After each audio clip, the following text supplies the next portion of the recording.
भोला महतो ने पहली स्त्री के मर जाने बाद दूसरी सगाई की तो उसके लड़के रघु के लिए बुरे दिन आ गए। रघु की उम्र उस समय केवल 10 वर्ष की थी। चैन से गांव में गुल्ली डंडा खेलता फिरता था। मां के आते ही चक्की में जुतना पड़ा। पन्ना रूपवती स्त्री थी और रूप और गर्व में चोली दामन का नाता है। वह अपने हाथों से कोई काम न करती। गोबर रघु निकालता, बैलों को सानी रघु देता, रघु ही जूठे बर्तन मांजता। भोला की आंखें कुछ ऐसी फिरीं कि उसे अब रघु में सब बुराइयां ही बुराइयां नजर आती। पन्ना की बातों को वह प्राचीन मर्यादानुसार आंखें बंद करके मान लेता था। रघु की शिकायतों की जरा परवाह न करता। नतीजा यह हुआ कि रघु ने शिकायत करना ही छोड़ दिया। किसके सामने रोए? बाप ही नहीं, सारा गांव उसका दुश्मन था। बड़ा जिद्दी लड़का है। पन्ना को तो कुछ समझता ही नहीं। बेचारी उसका दुलार करती है, खिलाती पिलाती है। यह उसी का फल है। दूसरी औरत होती तो निबाह न होता। वह तो कहो, पन्ना इतनी सीधी सादी है कि निबाह होता जाता है। सबल की शिकायतें सब सुनते हैं, निर्बल की फरियाद भी कोई नहीं सुनता। रघु का हृदय मां की ओर से दिन दिन फटता जाता था। यहां तक कि 8 साल गुजर गए और एक दिन भोला के नाम भी मृत्यु का संदेश आ पहुंचा। पन्ना के 4 बच्चे थे, 3 बेटे और एक बेटी। इतना बड़ा खर्च और कमाने वाला कोई नहीं। रघु अब क्यों बात पूछने लगा? यह मानी हुई बात थी। अपनी स्त्री लाएगा और अलग रहेगा। स्त्री आकर और भी आग लगाएगी। पन्ना को चारों ओर अंधेरा ही अंधेरा दिखाई देता था। पर कुछ भी हो, वह रघु की आश्रैत बनकर घर में न रहेगी। जिस घर में उसने राज किया, उसमें अब लौंडी ना बनेगी। जिस लौंडे को अपना गुलाम समझा, उसका मुंह न ताकेगी। वह सुंदर थी। अवस्था अभी कुछ ऐसी ज्यादा ना थी। जवानी अपनी पूरी बहार पर थी। क्या वो कोई दूसरा घर नहीं कर सकती?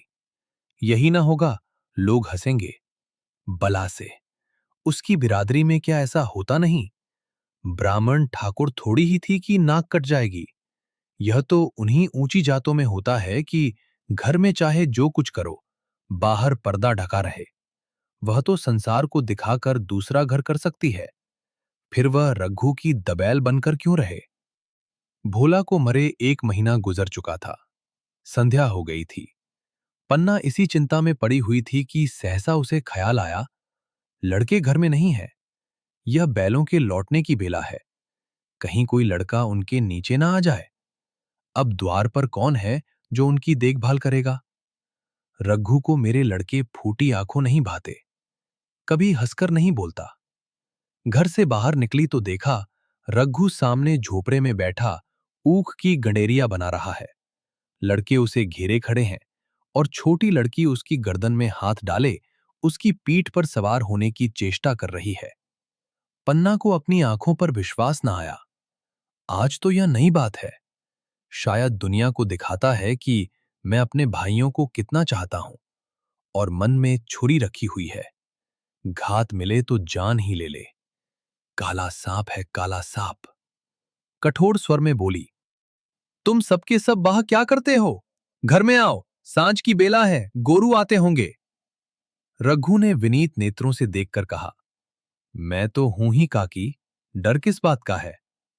बड़ा लड़का केदार बोला, काकी, रघु दादा ने हमारे लिए 2 गाड़ियां बना दी हैं। यह देख, एक पर हम और खुन्नू बैठेंगे, दूसरी पर लक्ष्मण और झुनिया। दादा दोनों गाड़ियां खींचेंगे। यह कहकर वह एक कोने से 2 छोटी-छोटी गाड़ियां निकाल लाया। 4-4 पहिए लगे थे। बैठने के लिए तख्ते और रोक के लिए दोनों तरफ बाजू थे। पन्ना ने आश्चर्य से पूछा, ये गाड़ियां किसने बनाई? केदार ने चिढ़कर कहा, रघु दादा ने बनाई हैं, और किसने? भगत के घर से बसूला और रुखानी मांग लाए और चटपट बना दी। खूब दौड़ती हैं काकी। बैठ खुन्नू, मैं खींचूं। खुन्नू गाड़ी में बैठ गया। केदार खींचने लगा। चर-चर शोर हुआ, मानो गाड़ी भी इस खेल में लड़कों के साथ शरीक है। लक्ष्मण ने दूसरी गाड़ी में बैठकर कहा, दादा खींचो। रघु ने झुनिया को भी गाड़ी में बिठा दिया और गाड़ी खींचता हुआ दौड़ा। तीनों लड़के तालियां बजाने लगे। पन्ना चकित नेत्रों से यह दृश्य देख रही थी और सोच रही थी कि यह वही रघु है या कोई और।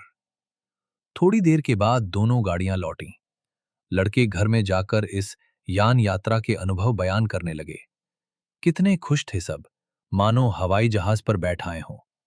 खुन्नू ने कहा, काकी सब पेड़ दौड़ रहे थे। लक्ष्मण, और बचिया कैसी भागी, सबकी सब दौड़ी। केदार, काकी रघु दादा दोनों गाड़ियां एक साथ खींच ले जाते हैं। झुनिया सबसे छोटी थी। उसकी व्यंजना शक्ति उछल कूद और नेत्रों तक परिमित थी।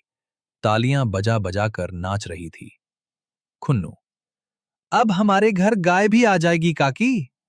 रघु दादा ने गिरधारी से कहा है कि हमें एक गाय ला दो। गिरधारी बोला, कल लाऊंगा। केदार, 3 सेर दूध देती है काकी, खूब दूध पिएंगे। इतने में रघु भी अंदर आ गया। पन्ना ने अवहेलना की दृष्टि से देखकर पूछा, क्यों रघु, तुमने गिरधारी से कोई गाय मांगी है? रघु ने क्षमा प्रार्थना के भाव से कहा, हां मांगी तो है, कल लावेगा। पन्ना, रुपए किसके घर से आएंगे, यह भी सोचा है? रघु, सब सोच लिया है काकी। मेरी यह मुहर नहीं है। इसके 25 रुपए मिल रहे हैं। 5 रुपए बचिया के मुजरा दे दूंगा, बस गाय अपनी हो जाएगी। पन्ना सन्नाटे में आ गई।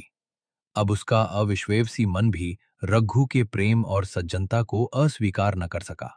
बोली, मुहर को क्यों बेचे देते हो? गाय की अभी कौन जल्दी है? हाथ में पैसे हो जाएं तो ले लेना। सूना सूना गला अच्छा न लगेगा। इतने दिनों गाय नहीं रही तो क्या लड़के नहीं जिए? रघु दार्शनिक भाव से बोला, बच्चों के खाने पीने के यही दिन है काकी। इस उम्र में न खाया तो फिर क्या खाएंगे? मुहर पहनना मुझे अच्छा भी नहीं मालूम होता। लोग समझते होंगे कि बाप तो मर गया, इसे मुहर पहनने की सूझी है। भोला महतो गाय की चिंता ही में चल बसे। न रुपए आए और न गाय मिली। मजबूर थे। रघु ने यह समस्या कितनी सुगमता से हल कर दी। आज जीवन में पहली बार पन्ना को रघु पर विश्वास आया। बोली, जब गहना ही बेचना है तो अपनी मुहर क्यों बेचोगे? मेरी हसूली ले लेना। रघु, नहीं काकी, वह तुम्हारे गले में बहुत अच्छी लगती है। मर्दों को क्या, मुहर पहने या ना पहने। पन्ना, चल मैं बूढ़ी हुई, अब हसूली पहनकर क्या करना है? तू अभी लड़का है, तेरा गला अच्छा ना लगेगा। रघु मुस्कुराकर बोला, तुम अभी से कैसे बूढ़ी हो गई? गांव में है कौन तुम्हारे बराबर? रघु की सरल आलोचना ने पन्ना को लज्जित कर दिया। उसके रुखे मुरझाए मुख पर प्रसन्नता की लाली दौड़ गई। 5 साल गुजर गए। रघु का सा मेहनती, ईमानदार, बात का धनी दूसरा किसान गांव में न था। पन्ना की इच्छा के बिना कोई काम न करता। उसकी उम्र अब 23 साल की हो गई थी। पन्ना बार बार कहती, भैया बहू को विदा करा लाओ, कब तक नहर में पड़ी रहेगी? सब लोग मुझी को बदनाम करते हैं कि यही बहू को नहीं आने देती। मगर रघु टाल देता था। कहता कि अभी जल्दी क्या है? उसे अपनी स्त्री के रंग ढंग का कुछ परिचय दूसरों से मिल चुका था। ऐसी औरत को घर में लाकर वह अपनी शांति में बाधा नहीं डालना चाहता था। आखिर एक दिन पन्ना ने जिद करके कहा, तो तुम ना लाओगे? कह दिया कि अभी कोई जल्दी नहीं। तुम्हारे लिए जल्दी ना होगी, मेरे लिए तो जल्दी है। मैं आज आदमी भेजती हूं। पछताओगी काकी, उसका मिजाज अच्छा नहीं है। तुम्हारी बला से, जब मैं उससे बोलूंगी ही नहीं तो क्या हवा से लड़ेगी? रोटियां तो बना लेगी। मुझसे भीतर बाहर का सारा काम नहीं होता। मैं आज बुलाए लेती हूं। बुलाना चाहती हो बुला लो, मगर फिर ये ना कहना कि ये मेहरिया को ठीक नहीं करता, उसका गुलाम हो गया। ना कहूंगी, जाकर 2 साड़ियां और मिठाई ले आ। तीसरे दिन मुलिया मैके से आ गई। दरवाजे पर नगाड़े बजे, शहनाइयों की मधुर ध्वनि आकाश में गूंजने लगी। मुंह दिखावे की रस्म अदा हुई। वह इस मरुभूमि में निर्मल जलधारा थी। गेहूं रंग था। बड़ी बड़ी नोकीली पलकें, कपोलों पर हल्की सुर्खी, आंखों में प्रबल आकर्षण। रघु उसे देखते ही मंत्रमुग्ध हो गया। प्रातःकाल पानी का घड़ा लेकर चलती, तब उसका गेहुआ रंग प्रभात की सुनहरी किरणों से कुंदन हो जाता, मानो उषा अपनी सारी सुगंध, सारा विकास और उन्माद लिए मुस्कुराती चली जाती हो। मुलिया मैके से ही जली भुनी आई थी। मेरा शौहर छाती फाड़कर काम करे और पन्ना रानी बनी बैठी रहे, उसके लड़के रईसजादे बने घूमे। मुलिया से यह बर्दाश्त न होगा। वह किसी की गुलामी न करेगी।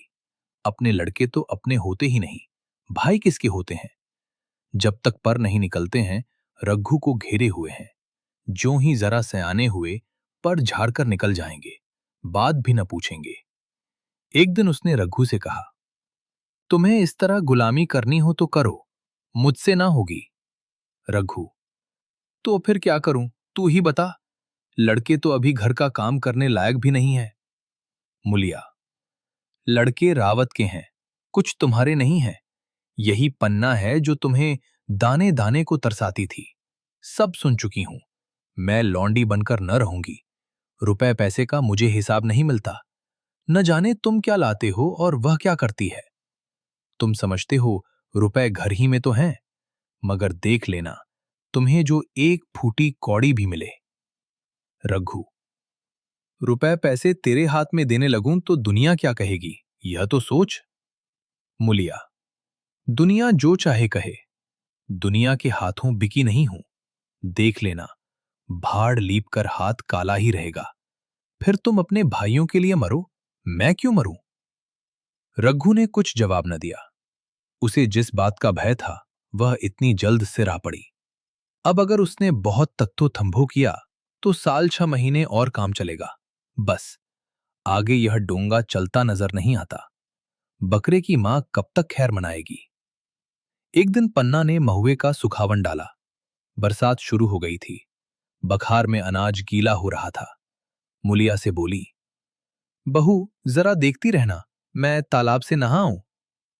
मुलिया ने लापरवाही से कहा, मुझे नींद आ रही है, तुम बैठकर देखो। एक दिन न नहाओगी तो क्या होगा? पन्ना ने साड़ी उतार कर रख दी, नहाने न गई। मुलिया का वार खाली गया। कई दिन के बाद एक शाम को पन्ना धान रोप कर लौटी। अंधेरा हो गया था। दिन भर की भूखी थी। आशा थी बहू ने रोटी बना रखी होगी, मगर देखा तो यहां चूल्हा ठंडा पड़ा हुआ था और बच्चे मारे भूख के तड़प रहे थे। पन्ना ने आहिस्ते से पूछा, आज अभी चूल्हा नहीं जला? केदार ने कहा, आज दोपहर को भी चूल्हा नहीं जला काकी, भाभी ने कुछ बनाया ही नहीं। पन्ना, तो तुम लोगों ने खाया क्या? केदार, कुछ नहीं, रात की रोटियां थीं, खुन्नू और लक्ष्मण ने खाईं। मैंने सत्तू खा लिया। पन्ना, और बहू? केदार, वह पड़ी सो रही है, कुछ नहीं खाया। पन्ना ने उसी वक्त चूल्हा जलाया और खाना बनाने बैठ गई। आटा गूंथती थी और रोती थी। क्या नसीब है। दिन भर खेत में जली, घर आई तो चूल्हे के सामने जलना पड़ा। केदार का 14वां साल था। भाभी के रंग ढंग देखकर सारी स्थिति समझ रहा था। बोला, काकी, भाभी अब तुम्हारे साथ रहना नहीं चाहती। पन्ना ने चौंक कर पूछा, क्या कुछ कहती थी? केदार, कहती कुछ नहीं थी, मगर है उसके मन में यही बात। फिर तुम क्यों नहीं उसे छोड़ देती? जैसे चाहे रहे, हमारा भी भगवान है। पन्ना ने दांतों से जीभ दबाकर कहा, चुप, मेरे सामने ऐसी बात भूल कर भी न कहना। रघु तुम्हारा भाई नहीं, तुम्हारा बाप है। मुलिया से कभी बोलोगे तो समझ लेना, जहर खा लूंगी। दशहरे का त्योहार आया। इस गांव से कोस भर एक पूर्वे में मेला लगता था। गांव के सब लड़के मेला देखने चले। पन्ना भी लड़कों के साथ चलने को तैयार हुई, मगर पैसे कहां से आए? कुंजी तो मुलिया के पास थी। रघु ने आकर मुलिया से कहा, लड़के मेले जा रहे हैं, सबों को 2-2 पैसे दे दो। मुलिया ने त्योरियां चढ़ाकर कहा, पैसे घर में नहीं है।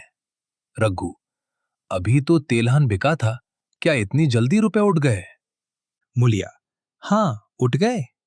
रघु, कहाँ उठ गए, जरा सुनो। आज त्योहार के दिन लड़के मेला देखने न जाएंगे? मुलिया, अपनी काकी से कहो पैसे निकालें, गाड़ कर क्या करेंगी? खूंटी पर कुंजी लटक रही थी। रघु ने कुंजी उतारी और चाहा कि संदूक खोले कि मुलिया ने उसका हाथ पकड़ लिया और बोली, कुंजी मुझे दे दो, नहीं तो ठीक ना होगा। खाने पहनने को भी चाहिए, कागज किताब को भी चाहिए, उस पर मेला देखने को भी चाहिए। हमारी कमाई इसलिए नहीं है कि दूसरे खाएं और मूंछों पर ताव दें। पन्ना ने रघु से कहा, भैया पैसे क्या होंगे, लड़के मेला देखने न जाएंगे। रघु ने झिड़क कर कहा, मेला देखने क्यों न जाएंगे, सारा गांव जा रहा है, हमारे ही लड़के न जाएंगे। यह कहकर रघु ने अपना हाथ छुड़ा लिया और पैसे निकालकर लड़कों को दे दिए। मगर कुंजी जब मुलिया को देने लगा, तब उसने उसे आंगन में फेंक दिया और मुंह लपेट कर लेट गई। लड़के मेला देखने न गए। इसके बाद 2 दिन गुजर गए। मुलिया ने कुछ नहीं खाया और पन्ना भी भूखी रही। रघु कभी इसे मनाता कभी उसे, पर न यह उठती न वह। आखिर रघु ने हैरान होकर मुलिया से पूछा, कुछ मुंह से तो कह, चाहती क्या है। मुलिया ने धरती को संबोधित करके कहा, मैं कुछ नहीं चाहती, मुझे मेरे घर पहुंचा दो। रघु, अच्छा उठ, बना खा, पहुंचा दूंगा। मुलिया ने रघु की ओर आंखें उठाई। रघु उसकी सूरत देखकर डर गया। वह माधुर्य, वह मोहकता, वह लावण्य गायब हो गया था। दांत निकल आए थे, आंखें फट गई थी और नथुने फड़क रहे थे। अंगारे की सी लाल आंखों से देखकर बोली, अच्छा, तो काकी ने यह सलाह दी है, यह मंत्र पढ़ाया है, तो यहां ऐसी कच्ची नहीं हूं। तुम दोनों की छाती पर मूंग दलूंगी, हो किस फेर में। रघु, अच्छा तो मूंग ही दल लेना, कुछ खा पी लेगी तभी तो मूंग दल सकेगी। मुलिया, अब तो तभी मुंह में पानी डालूंगी जब घर अलग हो जाएगा। बहुत झेल चुकी, अब नहीं झेला जाता। रघु सन्नाटे में आ गया। 1 मिनट तक उसके मुंह से आवाज ही न निकली। अलग होने की उसने स्वप्न में भी कल्पना न की थी। उसने गांव में 2-4 परिवारों को अलग होते देखा था।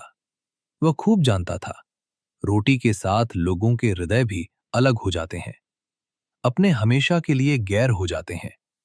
फिर उनमें वही नाता रह जाता है जो गांव के और आदमियों में। रघु ने मन में ठान लिया था कि इस विपत्ति को घर में न आने दूंगा, मगर होनहार के सामने उसकी एक न चली। आह, मेरे मुंह में कालिख लगेगी। दुनिया यही कहेगी कि बाप के मर जाने पर 10 साल भी एक में निभाह न हो सका। फिर किससे अलग हो जाऊं? जिनको गोद में खिलाया, जिनको बच्चों की तरह पाला, जिनके लिए तरह तरह के कष्ट झेले, उन्हीं से अलग हो जाऊं? अपने प्यारों को घर से निकाल बाहर करूं? उसका गला फंस गया। कांपते हुए स्वर में बोला, तू क्या चाहती है कि मैं अपने भाइयों से अलग हो जाऊं? भला सोच तो, कहीं मुंह दिखाने लायक रहूंगा। मुलिया, तो मेरा इन लोगों के साथ निबाह न होगा।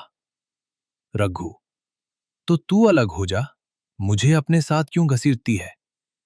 मुलिया, तो मुझे क्या तुम्हारे घर में मिठाई मिलती है, मेरे लिए क्या संसार में जगह नहीं है। रघु, तेरी जैसी मर्जी, जहां चाहे रह, मैं अपने घर वालों से अलग नहीं हो सकता। जिस दिन इस घर में 2 चूल्हे जलेंगे, उस दिन मेरे कलेजे के 2 टुकड़े हो जाएंगे। मैं यह चोट नहीं सह सकता। तुझे जो तकलीफ हो, वह मैं दूर कर सकता हूं। माल असबाब की मालकिन तू है ही, अनाज पानी तेरे ही हाथ है, अब रह क्या गया है। अगर कुछ काम धंधा करना नहीं चाहती, मत कर। भगवान ने मुझे समाई दी होती तो मैं तुझे तिनका तक उठाने न देता। तेरे यह सुकुमार हाथ पांव मेहनत मजदूरी करने के लिए बनाए ही नहीं गए हैं। मगर क्या करूं, अपना कुछ बस ही नहीं है। फिर भी तेरा जी कोई काम करने को न चाहे, मत कर, मगर मुझसे अलग होने को न कह, तेरे पैरों पड़ता हूं। मुलिया ने सिर से आंचल खिसकाया और जरा समीप आकर बोली, मैं काम करने से नहीं डरती, न बैठे बैठे खाना चाहती हूं, मगर मुझसे किसी की धौंस नहीं सही जाती। तुम्हारी ही काकी घर का कामकाज करती हैं तो अपने लिए करती हैं, अपने बाल बच्चों के लिए करती हैं। मुझ पर कुछ एहसान नहीं करती, फिर मुझ पर धौंस क्यों जमाती हैं।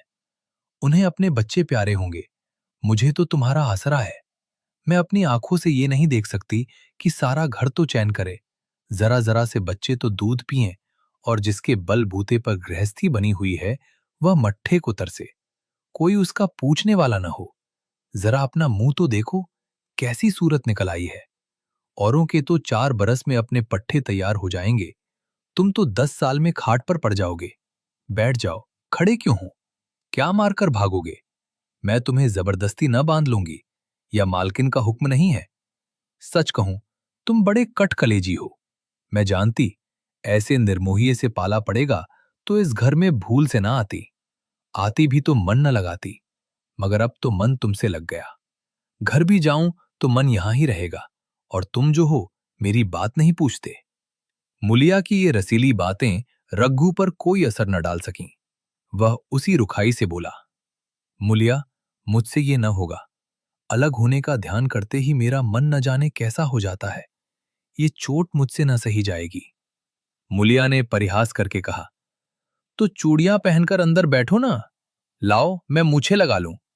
मैं तो समझती थी कि तुम में भी कुछ कसबल है। अब देखती हूं तो निरे मिट्टी के लोंदे हो। पन्ना दालान में खड़ी दोनों की बातचीत सुन रही थी। अब उससे न रहा गया। सामने आकर रघु से बोली, जब वह अलग होने पर तुली हुई है, फिर तुम क्यों उसे जबरदस्ती मिलाए रखना चाहते हो? तुम उसे लेकर रहो, हमारे भगवान मालिक हैं। जब महतो मर गए थे और कहीं पत्ती की भी छां न थी, जब उस वक्त भगवान ने निभा दिया, तो अब क्या डर? अब तो भगवान की दया से तीनों लड़के सयाने हो गए हैं, अब कोई चिंता नहीं।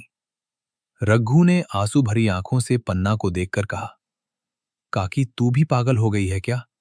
जानती नहीं, 2 रोटियां होते ही 2 मन हो जाते हैं। पन्ना, जब वह मानती ही नहीं, तब तुम क्या करोगे? भगवान की मर्जी होगी तो कोई क्या करेगा? परालब्ध में जितने दिन एक साथ रहना लिखा था, उतने दिन रहे। अब उसकी यही मर्जी है तो यही सही। तुमने मेरे बाल बच्चों के लिए जो कुछ किया, वह भूल नहीं सकती। तुमने इनके सिर हाथ न रखा होता तो आज इनकी न जाने क्या गति होती। न जाने किसके द्वार पर ठोकरे खाते होते, न जाने कहां कहां भीख मांगते फिरते। तुम्हारा जस मरते दम तक गाऊंगी। अगर मेरी खाल तुम्हारे जूते बनाने के काम आए तो खुशी से दे दूं।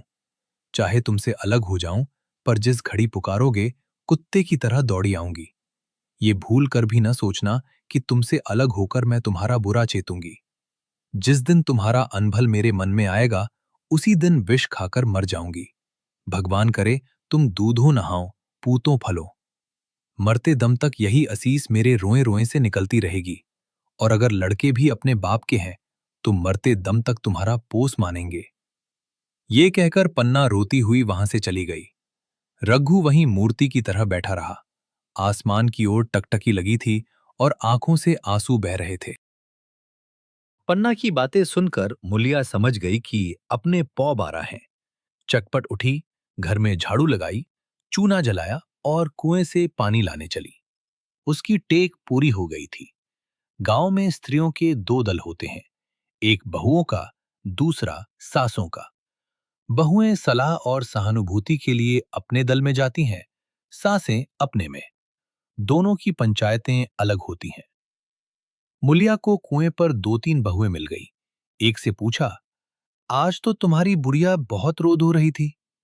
मुलिया ने विजय के गर्व से कहा, इतने दिनों से घर की मालकिन बनी हुई हैं, राजपाट छोड़ते किसे अच्छा लगता है।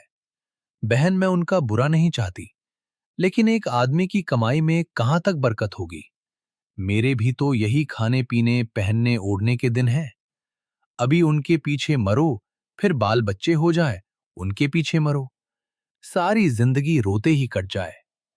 एक बहू, बुढ़िया यही चाहती है कि ये सब जन्म भर लौंडी बनी रहें, मोटा झोटा खाएं और पड़ी रहें। दूसरी बहू, किस भरोसे पर कोई मरे? अपने लड़के तो बात नहीं पूछें, पराये लड़कों का क्या भरोसा? कल इनके हाथ पैर हो जाएंगे, फिर कौन पूछता है? अपनी अपनी महरियों का मुंह देखेंगे। पहले ही से फटकार देना अच्छा है, फिर तो कोई कलंक ना होगा। मुलिया पानी लेकर गई, खाना बनाया और रघु से बोली, जाओ नहा आओ, रोटी तैयार है। रघु ने मानो सुना ही नहीं, सिर पर हाथ रखकर द्वार की तरफ ताकता रहा। मुलिया, क्या कहती हूं, कुछ सुनाई देता है? रोटी तैयार है, जाओ नहाओ। रघु, सुन तो रहा हूं, क्या बह रहा हूं? रोटी तैयार है तो जाकर खा ले, मुझे भूख नहीं है। मुलिया ने फिर नहीं कहा। जाकर चूल्हा बुझा दिया, रोटियां उठाकर छींके पर रख दी और मुंह ढाककर लेट रही। जरा देर में पन्ना आकर बोली, खाना तैयार है, नहा धोकर खा लो, बहू भी भूखी होगी। रघु ने झुंझलाकर कहा, काकी, तू घर में रहने देगी कि मुंह में कालिक लगाकर कहीं निकल जाऊं? खाना तो खाना ही है, आज न खाऊंगा कल खाऊंगा, लेकिन अभी मुझसे न खाया जाएगा। केदार क्या अभी मदरसे से नहीं आया? पन्ना, अभी तो नहीं आया, आता ही होगा। पन्ना समझ गई कि जब तक वह खाना बनाकर लड़कों को न खिलाएगी और खुद न खाएगी, रघु न खाएगा। इतना ही नहीं, उसे रघु से लड़ाई करनी पड़ेगी, उसे जली कटी सुनानी पड़ेगी। उसे यह दिखाना पड़ेगा कि मैं ही उससे अलग होना चाहती हूं, नहीं तो वह इसी चिंता में घुल घुल कर प्राण दे देगा। यह सोचकर उसने अलग चूल्हा जलाया और खाना बनाने लगी। इतने में केदार और खुन्नू मदरसे से आ गए। पन्ना ने कहा, आओ बेटा, खा लो, रोटी तैयार है। केदार ने पूछा, भैया को भी बुला लूं ना? पन्ना, तुम आकर खा लो, उसकी रोटी बहू ने अलग बनाई है। खुन्नू, जाकर भैया से पूछना आऊं? पन्ना, जब उनका जी चाहेगा खाएंगे, तू बैठकर खा, तुझे इन बातों से क्या मतलब? जिसका जी चाहेगा खाएगा, जिसका जी न चाहेगा न खाएगा। जब वह और उसकी बीवी अलग रहने पर तुले हैं, तो कौन मनाए? केदार, तो क्यों अम्मा जी, क्या हम अलग घर में रहेंगे? पन्ना, उनका जी चाहे एक घर में रहें, जी चाहे आंगन में दीवार डाल लें। खुन्नू ने दरवाजे पर आकर झांका। सामने फूस की झोपड़ी थी, वहीं खाट पर पड़ा रघु नारियल पी रहा था। खुन्नू, भैया तो अभी नारियल लिए बैठे हैं। पन्ना, जब जी चाहेगा खाएंगे। केदार, भैया ने भाभी को डांटा नहीं? मुलिया अपनी कोठरी में पड़ी सुन रही थी। बाहर आकर बोली, भैया ने तो नहीं डांटा, अब तुम आकर डांटो। केदार के चेहरे का रंग उड़ गया, फिर जबान न खोली। तीनों लड़कों ने खाना खाया और बाहर निकले। लू चलने लगी थी। आम के बाग में गांव के लड़के लड़कियां हवा से गिरे हुए आम चुन रहे थे। केदार ने कहा, आज हम भी आम चुनने चलें, खूब आम गिर रहे हैं। खुन्नू, दादा जो बैठे हैं? लक्ष्मण, मैं न जाऊंगा, दादा घुड़केंगे। केदार, वह तो अब अलग हो गए। लक्ष्मण, तो अब हमको कोई मारेगा तब भी दादा न बोलेंगे? केदार, वाह, तब क्यों न बोलेंगे? रघु ने तीनों लड़कों को दरवाजे पर खड़े देखा, पर कुछ बोला नहीं। पहले तो वह घर के बाहर निकलते ही उन्हें डांट बैठता था, पर आज वह मूर्ति के समान निश्चल बैठा रहा। अब लड़कों को कुछ साहस हुआ, कुछ दूर और आगे बढ़े। रघु अब भी न बोला। कैसे बोले, वह सोच रहा था। काकी ने लड़कों को खिला पिला दिया, मुझसे पूछा तक नहीं। क्या उसकी आंखों पर भी पर्दा पड़ गया है? अगर मैंने लड़कों को पुकारा और वह न आए तो मैं उनको मार पीट तो न सकूंगा। लू में सब मारे मारे फिरेंगे, कहीं बीमार न पड़ जाए। उसका दिल महसूस कर रह जाता था, लेकिन मुंह से कुछ कह न सकता था। लड़कों ने देखा कि यह बिल्कुल नहीं बोलते, तो निर्भय होकर चल पड़े। सहसा मुलिया ने आकर कहा, अब तो उठोगे कि अब भी नहीं? जिनके नाम पर फाका कर रहे हो, उन्होंने मजे से लड़कों को खिलाया और आप खाया, अब आराम से सो रही हैं। मोर पिया बात न पूछें, मोर सुहागिन नाव। एक बार भी तो मुंह से न फूटा कि चलो भैया खा लो। रघु को इस समय मर्मांतक पीड़ा हो रही थी। मुलिया के इन कठोर शब्दों ने घाव पर नमक छिड़क दिया। दुखित नेत्रों से देखकर बोला, तेरी जो मर्जी थी वही तो हुआ, अब जा ढोल बजा। मुलिया, नहीं, तुम्हारे लिए थाली परोसे बैठी हैं। रघु, मुझे चिढ़ा मत, तेरे पीछे मैं भी बदनाम हो रहा हूं।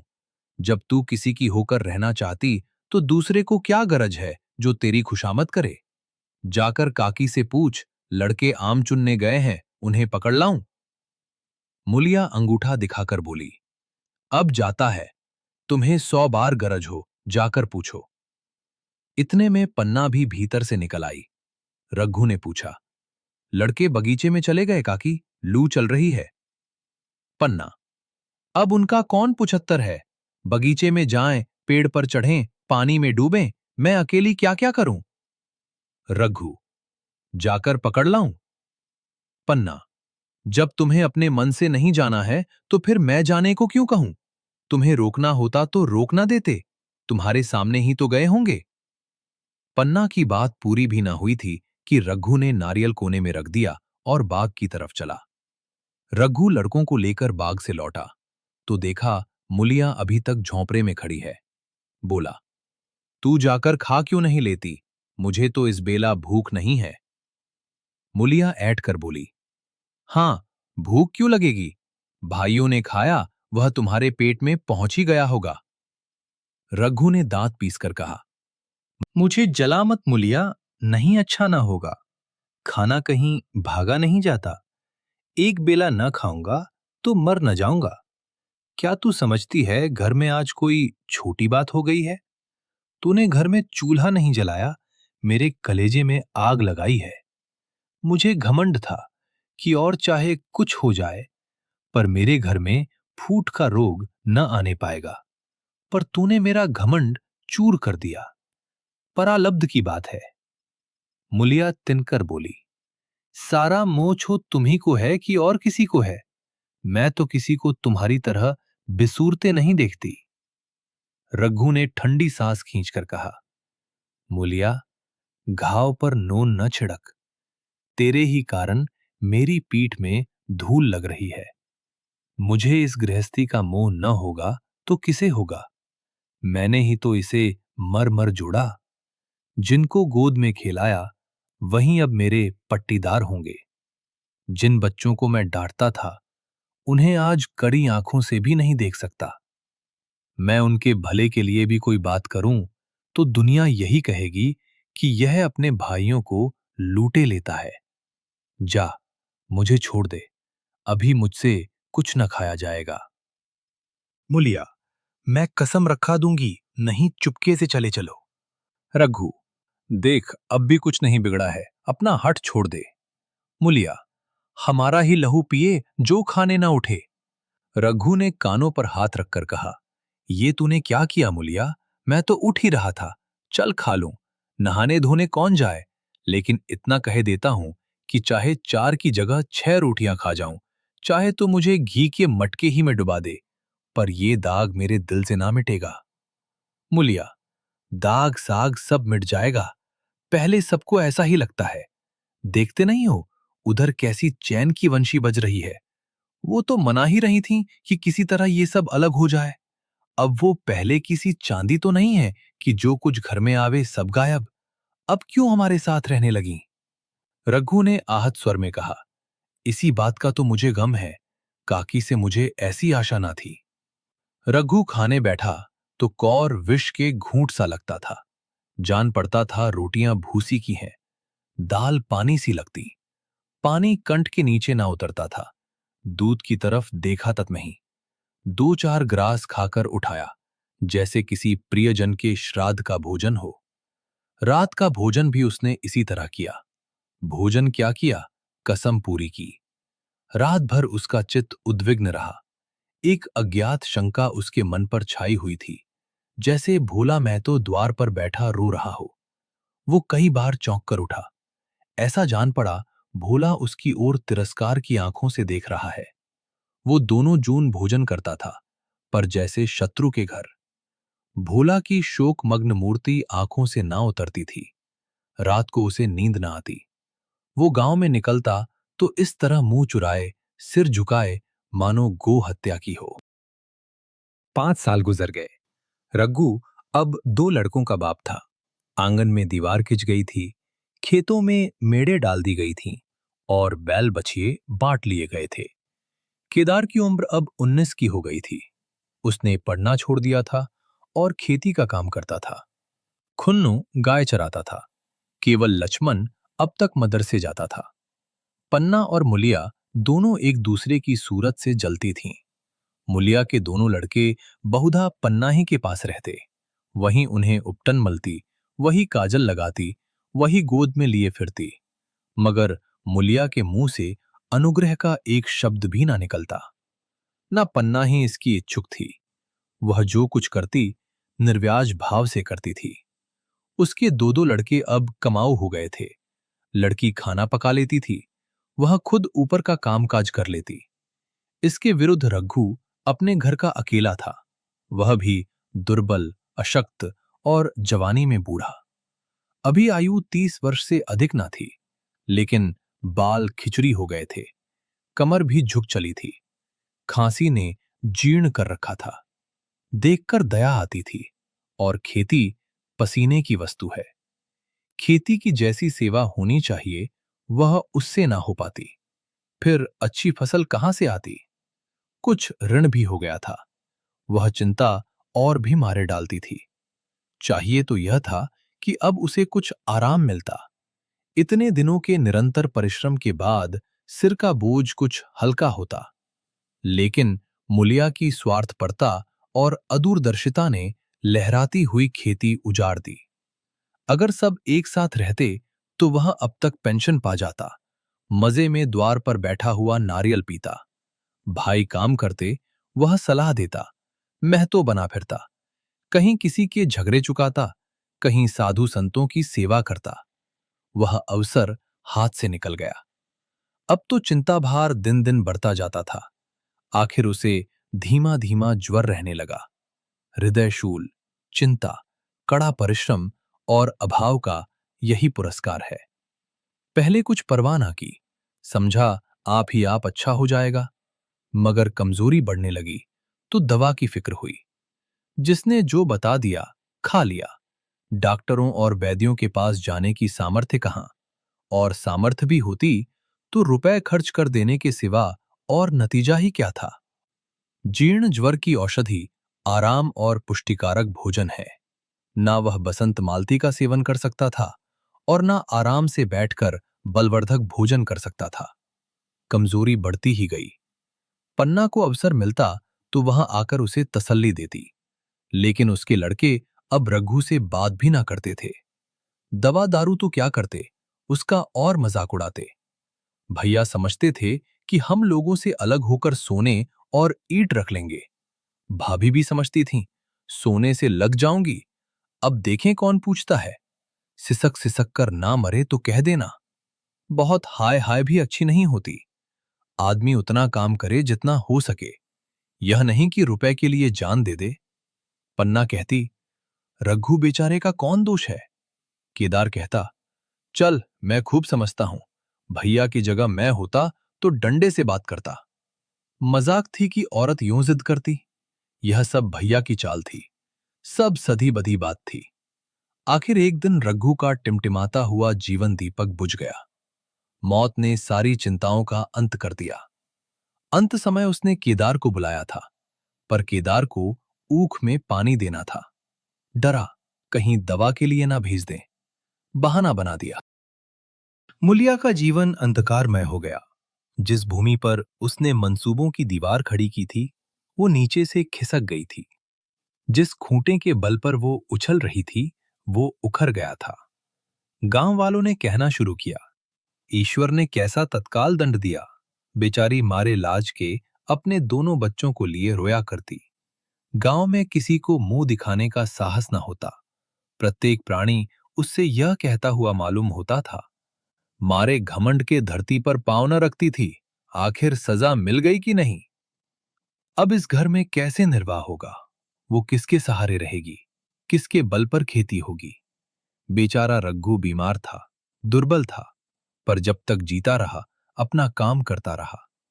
मारे कमजोरी के कभी कभी सिर पकड़कर बैठ जाता और जरा दम लेकर फिर हाथ चलाने लगता था। सारी खेती तहस नहस हो रही थी। उसे कौन संभालेगा? अनाज की डांठें खलिहान में पड़ी थीं। ऊख अलग सूख रही थी। वो अकेली क्या क्या करेगी? फिर सिंचाई अकेले आदमी का तो काम नहीं। तीन तीन मजदूरों को कहां से लाए? गांव में मजदूर थे ही कितने? आदमियों के लिए खींचातानी हो रही थी। क्या करे क्या ना करे।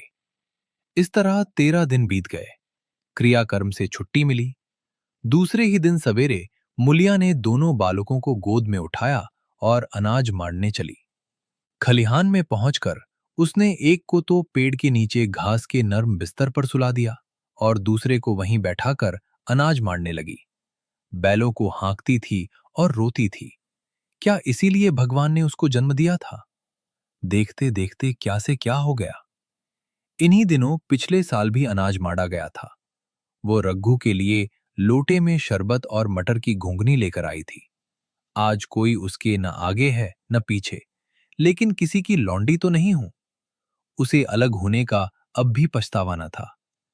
एकाएक छोटे बच्चे का रोना सुनकर उसने उधर ताका तो बड़ा लड़का उसे चुमकार कर कह रहा था, भैया तुप रहो तुप रहो। धीरे धीरे उसके मुंह पर हाथ फेरता था और चुप कराने के लिए विकल था। जब बच्चा किसी तरह न चुप न हुआ तो वो खुद उसके पास लेट गया और उसे छाती से लगाकर प्यार करने लगा। मगर जब यह प्रयत्न भी सफल न हुआ तो वो रोने लगा। उसी समय पन्ना दौड़ी आई और छोटे बालक को गोद में उठाकर प्यार करती हुई बोली, लड़कों को मुझे क्यों न दे आई बहू? हाय हाय, बेचारा धरती पर पड़ा लोट रहा है। जब मैं मर जाऊं तो जो चाहे करना, अभी तो जीती हूं। अलग हो जाने से बच्चे तो नहीं अलग हो गए। मुलिया ने कहा, तुम्हें भी तो छुट्टी नहीं थी अम्मा, क्या करती? पन्ना, तो तुझे यहां आने की ऐसी क्या जल्दी थी? डांट मार न जाती। 3-3 लड़के तो हैं और किस दिन काम आएंगे? केदार तो कल ही मारने को कह रहा था, पर मैंने कहा पहले ऊख में पानी दे लो फिर आज मारना। मड़ाई तो 10 दिन बाद भी हो सकती है। ऊख की सिंचाई ना हुई तो सूख जाएगी। कल से पानी चढ़ा हुआ है, परसों तक खेत पुर जाएगा, तब मड़ाई हो जाएगी। तुझे विश्वास ना आएगा, जब से भैया मरे हैं केदार को बड़ी चिंता हो गई है। दिन में 100-100 बार पूछता है, भाभी बहुत रोती तो नहीं है? देख लड़के भूखे तो नहीं है? कोई लड़का रोता है तो दौड़ा आता है। देख अम्मा क्या हुआ, बच्चा क्यों रोता है? कल रोकर बोला, अम्मा मैं जानता कि भैया इतनी जल्दी चले जाएंगे तो उनकी कुछ सेवा कर लेता। कहाँ जगाए जगाए उठता था, अब देखती हो पहर रात से उठकर काम में लग जाता है। खुन्नू कल जरा सा बोला, पहले हम अपनी ऊख में पानी दे लेंगे, तब भैया की ऊख में देंगे।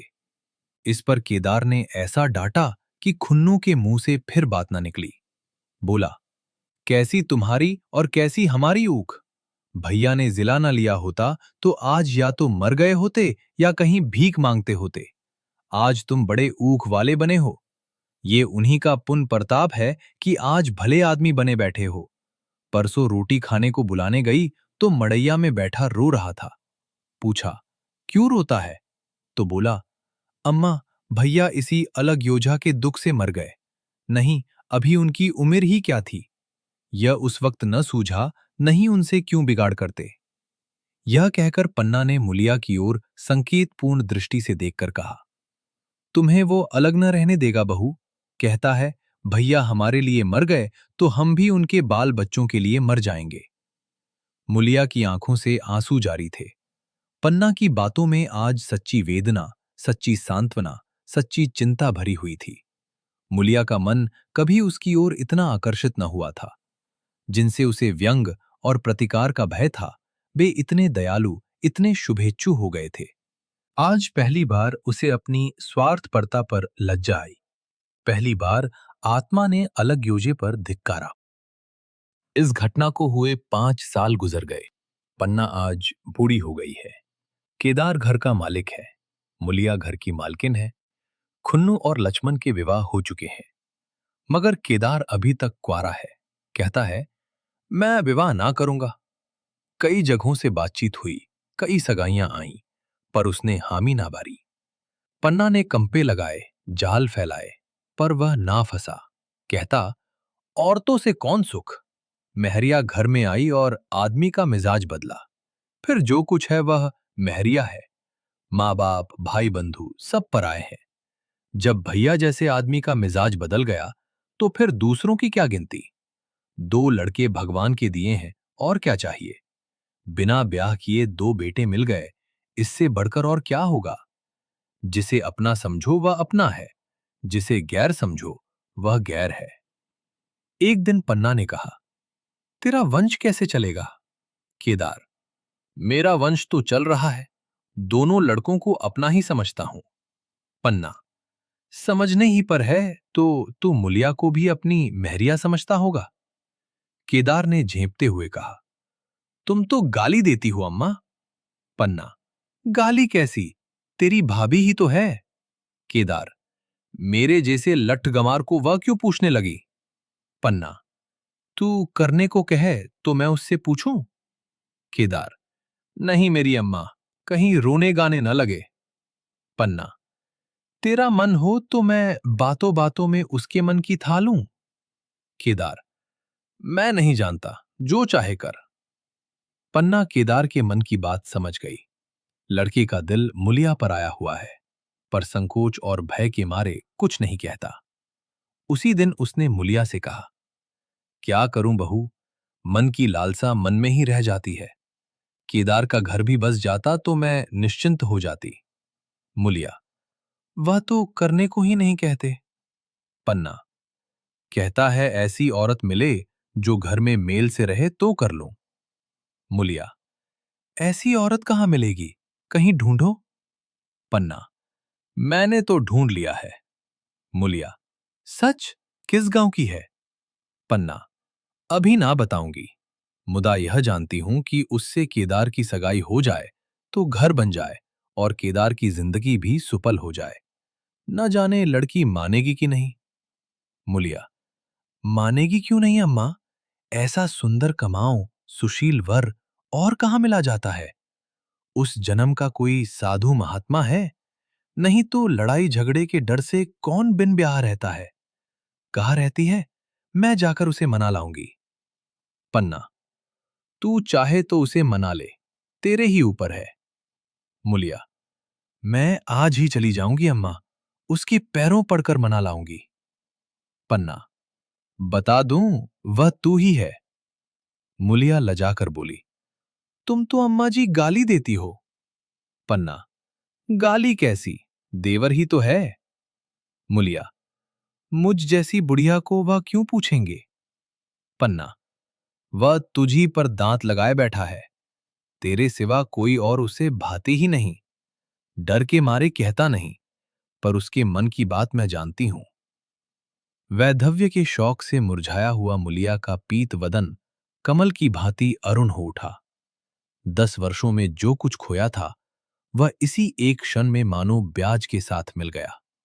वही लावण्य, वही विकास, वही आकर्षण, वही लोच।